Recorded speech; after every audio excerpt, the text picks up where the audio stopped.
saudara-saudara pendengar yang kami kasihi dimanapun Anda berada. Anda kembali bersama kami pada acara Telaga, Tegur Sapa Gembala Keluarga. Saya Gunawan Santoso dari Lembaga Bina Keluarga Kristen. Selama lebih kurang 30 menit akan menemani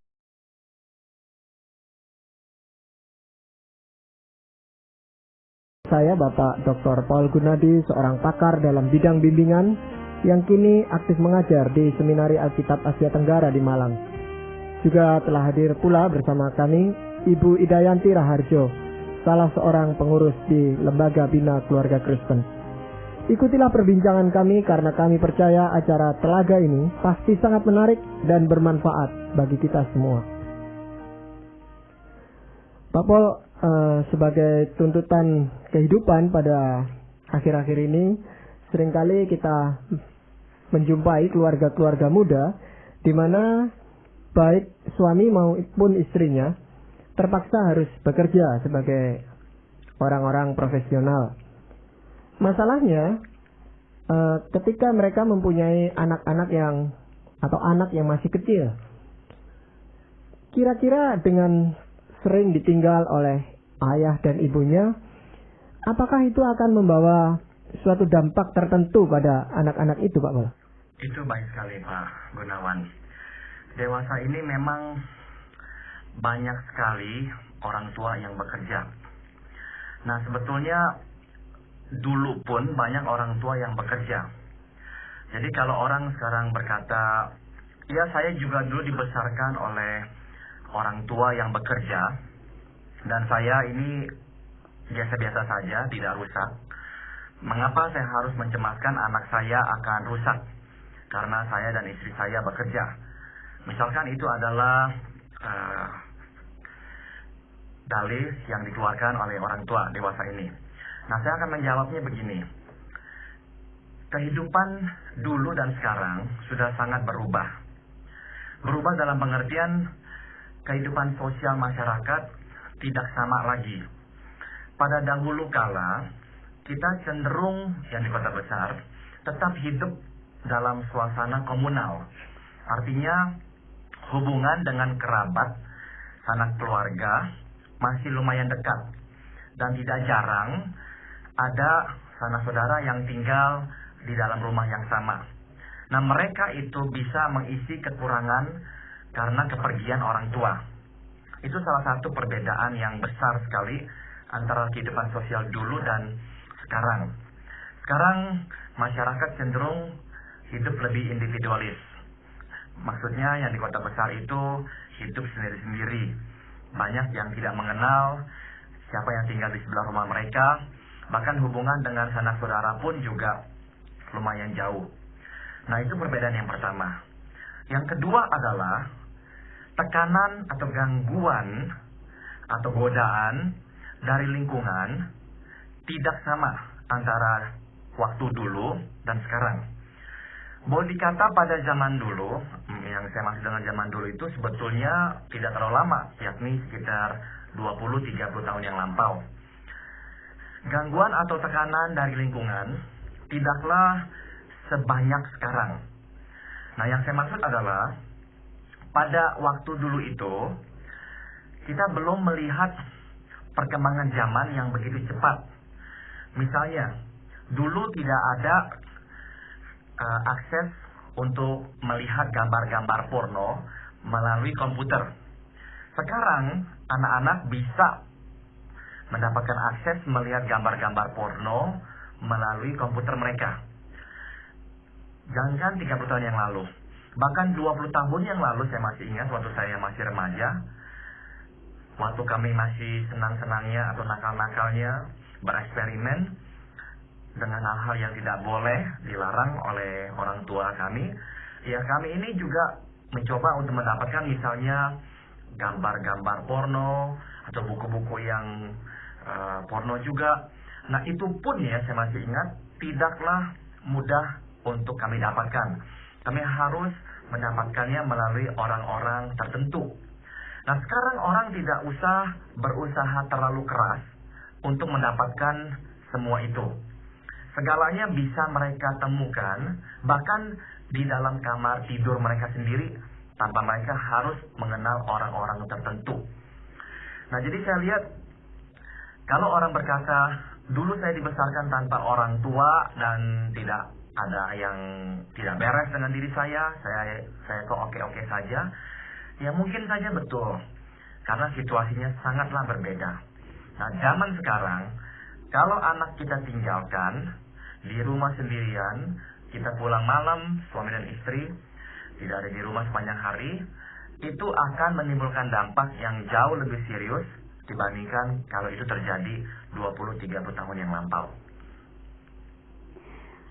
Pak Pol, kalau begitu memang situasi sekarang itu semakin sulit bagi orang tua ya untuk mengawasi anak-anak. Bagaimana cara kita sebagai orang tua untuk berinteraksi terhadap anak-anak? Karena orang tua kan hanya mempunyai waktu sedikit karena kesibukan mereka. Oke. Saya harus kembali ke masa awal atau ke usia yang masih kecil. Sewaktu anak-anak masih kecil, interaksi orang tua dan anak itu memegang peranan yang sangat penting sekali. Orang tua kalau baru mau mendekatkan diri dengan anak setelah anak berusia di atas 10 tahun, saya cenderung berpikir itu sudah mulai terlambat. Kalau orang tua baru mulai mendekatkan diri dengan anak setelah anak berusia di atas 13 tahun, saya hampir bisa berkata sudah terlambat secara manusiawi untuk anak itu bisa membangun kembali hubungan yang akrab dengan orang tua dan memiliki interaksi yang lumayan sehat. Jadi interaksi awal, yakni yang terjadi pada masa anak berusia di bawah 10 tahun itu sebetulnya sangat penting, apalagi pada waktu usia anak di bawah 6 tahun. Itu menurut saya sangatlah krusial. Interaksi di bawah usia 6 tahun ini dapat saya katakan sebagai fondasi, sebagai dasar di mana hubungan orang tua itu akan sangat sekali dipengaruhi. Jadi kalau misalnya orang tua tidak dekat dengan anak pada usia-usia yang masih dini itu, saya takut orang tua akan kesulitan untuk membangun relasi yang lebih sehat dengan anak setelah anak menginjak usia di atas 6 tahun. Misalnya, anak-anak pada usia di atas 6 tahun itu, kalau sebelumnya tidak dekat dengan orang tua, bisa lebih memberontak terhadap teguran atau pengarahan orang tuanya. Jadi untuk menjawab pertanyaan Ibu Ida tadi, untuk orang tua yang bekerja dan anak masih kecil, kalau memungkinkan, saya kok lebih setuju. Salah satu orang tua itu bisa menyisihkan waktu di rumah lebih banyak untuk mengasuh anaknya. Dan kedua orang tua juga lebih memprioritaskan waktu untuk bersama dengan anak pada usia yang masih dini itu. Nah, sekarang pertanyaannya, bagaimana kalau anak kita sudah kandung lumayan besar dan kita berdua suami istri bekerja dan pulang sekitar mulai jam 6 ke atas misalnya. Apa yang harus kita lakukan untuk memaksimalkan interaksi kita dengan anak-anak? Nah, memang ada yang beranggapan yang paling penting adalah kualitas, bukan kuantitas. Jadi mutu, bagaimana kita ini berinteraksi dengan anak, itu jauh lebih penting dari berapa banyak waktu yang kita habiskan atau sisakan untuk anak-anak kita. Secara teori, argumen ini memang logis dan memang betul. Secara teori, sudah pasti kita akan berkata kualitas atau mutu jauh lebih penting daripada kuantitas atau jumlah waktu yang dihabiskan dengan anak kita. Tapi masalahnya adalah dalam prakteknya hal ini susah sekali kita lakukan. Kenapa susah? Sebab kualitas itu hanya bisa muncul dalam keberadaan kuantitas. Nah, saya akan jelaskan. Kita hanya bisa menjalin hubungan yang baik dengan anak kalau kita memang menghabiskan waktu itu dengan anak. Kalau tidak kita habiskan waktu itu dengan anak, yang bermutu itu tidak muncul juga. Berikutnya adalah argumen saya, yang kita sebut berkualitas belum tentu dianggap anak berkualitas. Contoh, misalkan kita mengajak anak untuk duduk dan bersama-sama membicarakan topik-topik yang aktual yang dihadapi oleh anak. Meskipun hanya dalam waktu 1 jam seminggu kita melakukan itu. Nah, kita kemudian bisa sedikit berbangga hati mengatakan kita telah menghabiskan atau menyediakan waktu yang berkualitas dengan anak kita.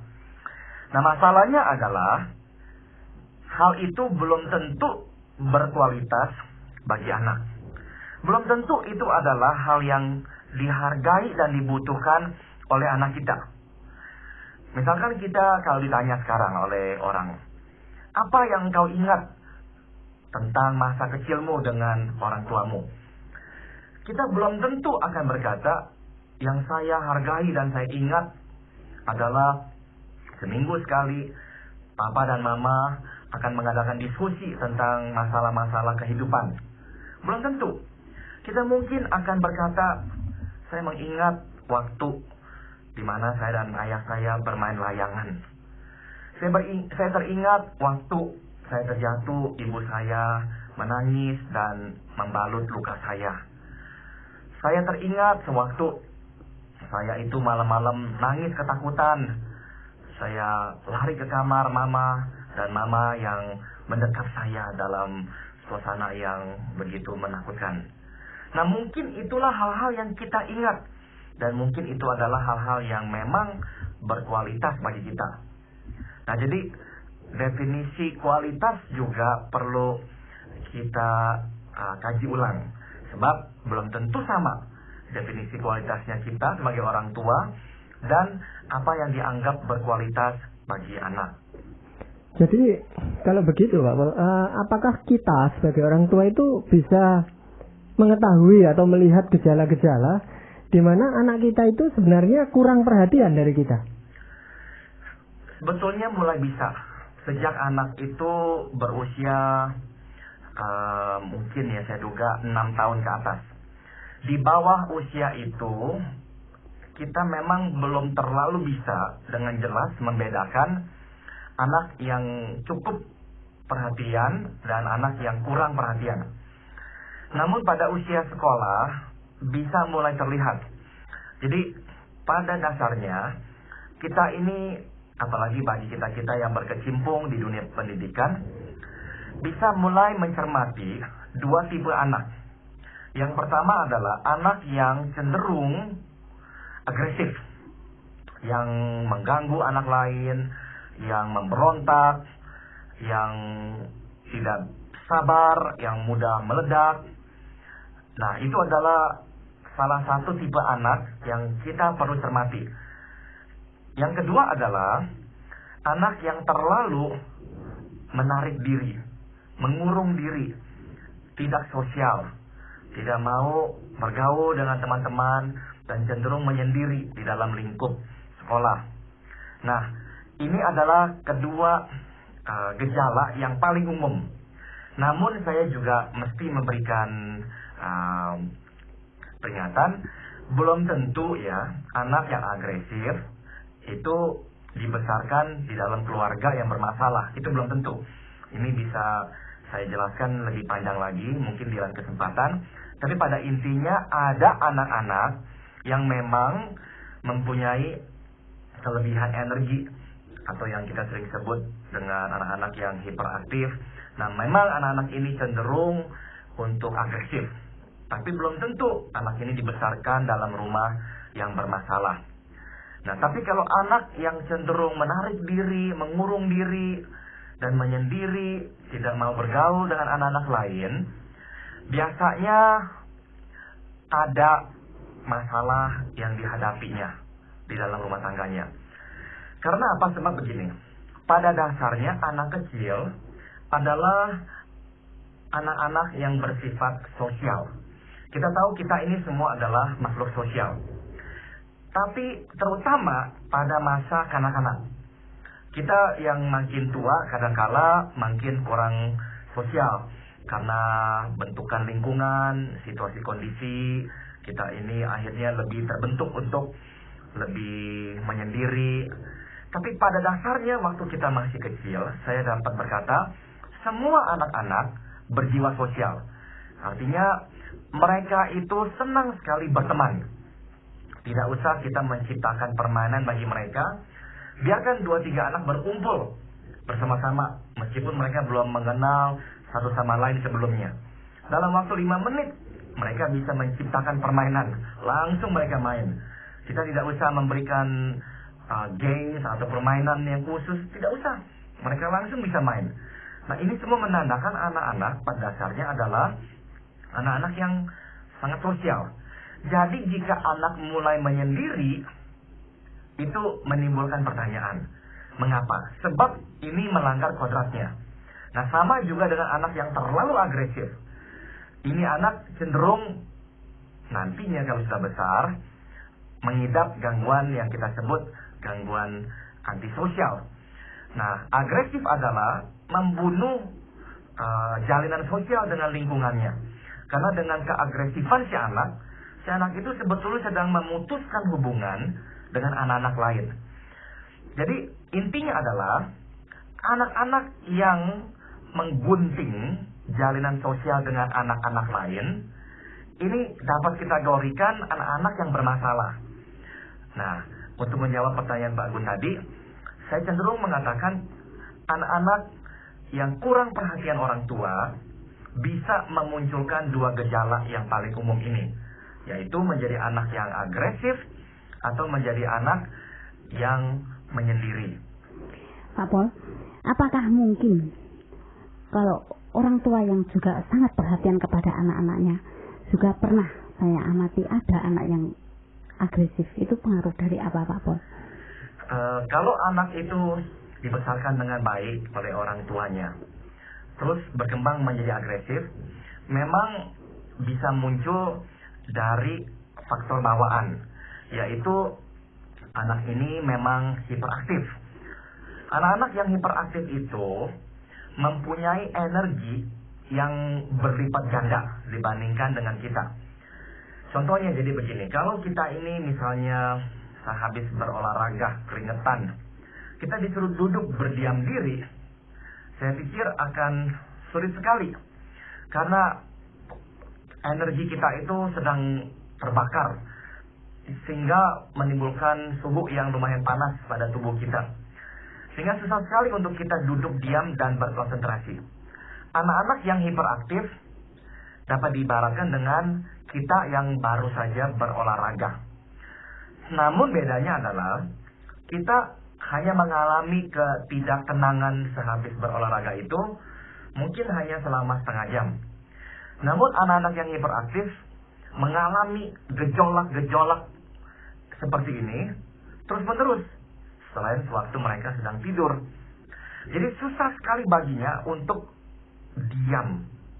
Nah, akibatnya anak-anak ini cenderung bergerak, menggunakan tenaganya untuk melakukan apa saja. Karena apa? Karena memang gejolak itu begitu mendidih dalam dirinya dan dia harus keluarkan melalui gerakan-gerakan tersebut.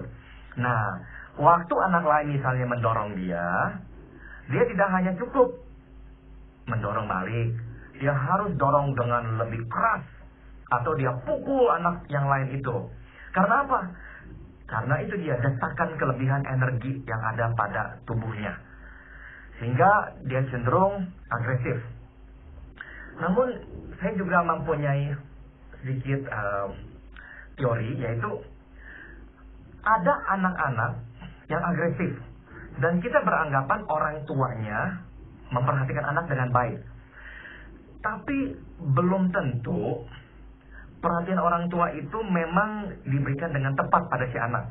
Sehingga akhirnya si anak juga bisa menjadi anak yang agresif. Contoh, Orang tua yang di rumah memperhatikan anak, namun misalnya ya, kurang komunikatif dengan anak.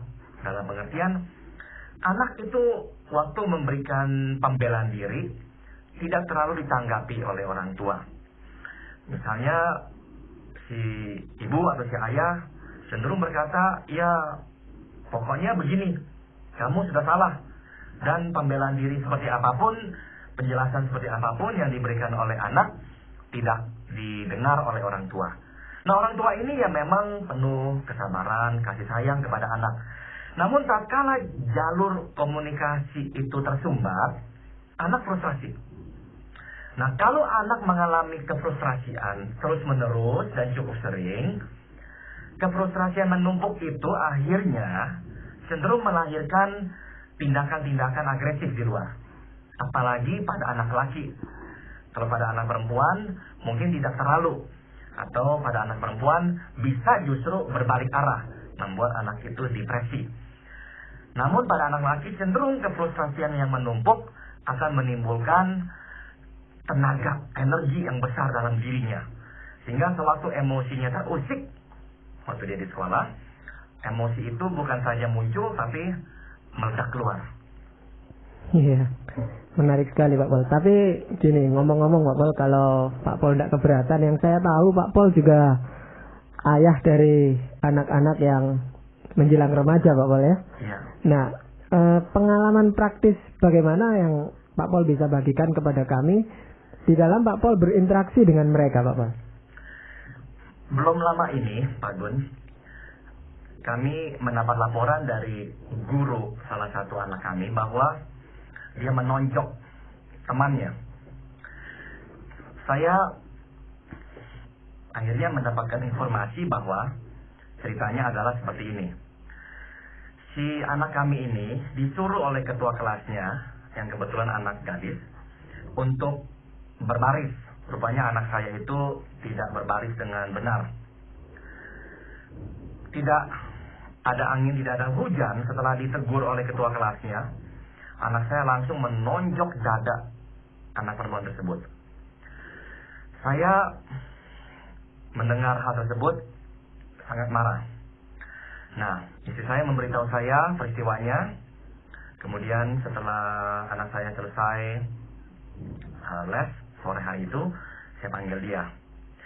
Saya tanya dia apa yang terjadi. Saya minta dia menceritakan peristiwanya. Dia menceritakan, dan memang persis sama dengan yang diceritakan oleh istri saya. Jadi memang dia tidak menutup-nutupinya atau berbohong.